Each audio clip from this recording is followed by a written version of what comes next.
Kapag na doon ang ka-live-in ko, ang bait nila sa akin. Sasama pa ang loob kapag hindi nakakautang at hindi ako pinapansin. Sinasabi kong lahat ng stress ko sa ka-live-in ko pero pakiramdam ko hindi siya naniniwala.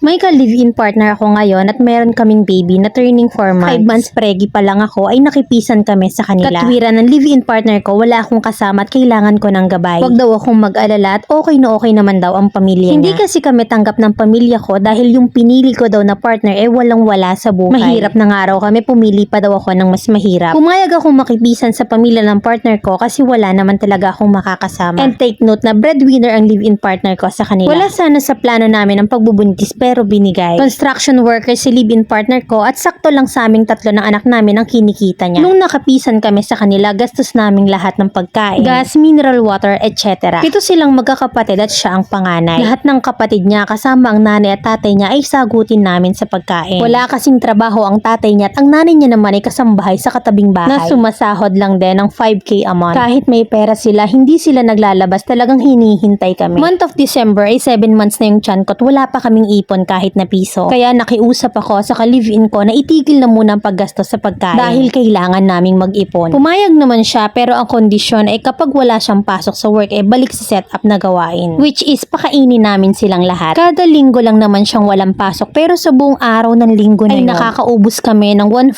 to 2K para lang sa pagkain maghapon. Lunes hanggang Sabado ay paulit-ulit ang inuulam ko. Pansit Canton, Lucky Me, itlog, tuyo, hindi masustansya dahil nakakahiyang kumain ng masarap. Na kahit na ba may gusto ako, hindi ko makain dahil nakakahiya kung ako lang yung kakain. Unang buwan pa lang na nasa kanila ako ay gustong gusto ko nang bumukod. Ibang-iba kasi ang trato sa akin ng pamilya ng ka-live-in ko sa kinukwento niya sa akin. Na kapag nandun ang ka-live-in ko ay ang bait ng pakikitungo nila sa akin. Na kapag wala naman parang wala lang din ako. Sasama pa ang loob kapag hindi nakakautang, hindi ako pinapansin. Sinasabi kong lahat ng stress ko sa ka-live-in ko pero pakiramdam ko hindi siya naniniwala. Lagi niyang sinasabi sa akin na oo, ibubukod niya ako basta mag-antay lang daw ako dahil kailangan namin mag-ipon. Kasi wala naman daw kaming panimula pa. Nagtiis ako hanggang sa nanganak na ako. Inatake na ako ng postpartum depression at hindi pa din ako kayang ibukod ng ka-live-in ko. Luckily, nakakuha ako ng SS maternity ko at yun ang ipinambukod namin. Ngayon nakabukod na kami at 2 months pa lang kaming nakakabukod. Ang nakakasama ng loob ay gustong kunin ng ka-live-in ko yung bunso nila at sa amin na tumira at kami ang magpapaaral. Sinang-ayuna naman ng nanay niya na kesyo hindi naman daw alagain yung bunso nila. Palagi kong sinasabi sa kanya na ang laki pa ng obligasyon namin sa anak namin. Lalo't formula feeding siya kaya baka hindi namin kayanin ang isa pang obligasyon. Good provider ang ka-live-in ko, mabait, walang bisyo, mapagmahal sa pamilya. Pero kasamaan ba kung ayoko na dito tumira ang bunso nila? Sabi niya sa akin na kahit dun man lang sa pagpapaaral namin sa bunso nila ay makatulong siya sa pamilya niya. Grade 4 pa lang naman yung bata pero hindi ko talaga magets bakit kailangan at hindi niya mabitawan. Sakto lang ang kinikita niya para sa aming tatlo ng anak namin. Minsan nga kinukulang pa. Masyado pa siyang nagpapakabayani or dahil breadwinner siya. Hindi ba pwedeng putulin na niya kasi naguguluhan at nai-stress na ako? Ano ba yung dapat kong gawin kasi wala akong palaging nagagawa? Kung ako naman ang papipiliin gustong gusto kong komprontahin ang magulang ng ka-live-in ko at sabihin sa kanila na obligasyon nila ang mga anak nila. Paawat na sana sila sa pagsasakripisyo ng panganay nilang anak. Kami naman na ang bago niyang pamilya. Kaya pakiramdam ko mamilyan kaya siguro pangit ang pakikitungo sa akin ng pamilya ng ka-live-in ko. Dahil baka paano na lang sila kapag kinuha ko ang anak nila. Please, anong gagawin ko?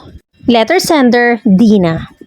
Minsan talaga yung pagsuway sa magulang malaking impact sa anak Hindi natin mapipigilan kung sinong mamahalin natin. Pag tinamaan ka, wala ka ng pake sa kakahinatnan. Tama naman ang parents mo na mahirap na nga kayo pumatol ka pa sa mas mahirap ang masaklap ay breadwinner. Agaw sa bunganga ng pamilya. Mami, hindi ka nakapag-check background sa sitwasyon ng ka-live-in mo. Depressed malala ka dyan. Inasawa mo isang breadwinner, panalong panalo. Dobleng tiik sa'yo, mami, ang stress. Ang pinagtataka ko ay ang 1.5 to 2K gastos nyo sa Sunday, pagkain lang. Ubus biyayang malala, no? Fiesta. Tapos puro noodles ka at tuyo pag weekdays. Baka ang ending ding ang bato kung napatagal pa kayo sa pakikipisan. Disadvantage din talaga sa pakikipisan ang hindi mo mabili ang gusto mo. Kasi nga naman, hindi naman talaga po pwedeng sarilinin mo lang habang nakatitig sila. Dahil bahite, kaya nagtiis ka na lang kaysa mapagastos ng malala. Good thing na nakabukod na kayo, nasa babae talaga kung gagawa ng paraan or magtitiis. Ang problema mo ngayon ay dala ang bunso. bunso. Nasa partner mo yung problema kasi hindi talaga niya mabitawan ang pagiging breadwinner niya. Hindi mo nabanggit kung yung 6 na kapatid ba ay nag-aaral pa or partner mo lang yung may trabaho. At kung nagigipit na kayo, bakit niya kukunin pa kung sakto lang sa inyong tatlo? Paano daw ba yung solusyon na gagawin niya kapag nagipit na kayo? Yung naupa na kayo, formula ka pa, hindi ka pa breastfeed. Kahit ikaw alam mo sa sarili mo na hindi ka nakakatulong sa partner mo. Bakit hindi ka mag-breastfeed? Baka sa gatas na lang lumuhod na yung partner mo. Pwede mo namang ipaintindi sa kanya at baka wala pang naiintindihan kasi bago pa lang naman kayong nabuo ng pamilya. At eto pwede mong sanggahin, tablahin lahat ng kapatid at magulang niya kasi ikaw na yung may karapatan sa partner mo. Lalo na't may anak na kayo. Pero digma ang malalayan. Ang tanong ay kaya bang saluhin ka ng partner mo kapag nagkaagipitan na? Kasi sabi mo hindi naniniwala sa iyo at mas naniniwala sa pamilya. Napakaraming pagsubok pa yan. Nagsisimula ka pa lang. Ihanda mo na yung sarili mo sa napakaraming unos pang darating. Galing ng instinct ng magulang mo na hulaan na ang magiging sitwasyon mo. Pero sa ngalan ng pag-ibig, inilaban mo pa rin. Mandirigma ka ba sa past life, Mima?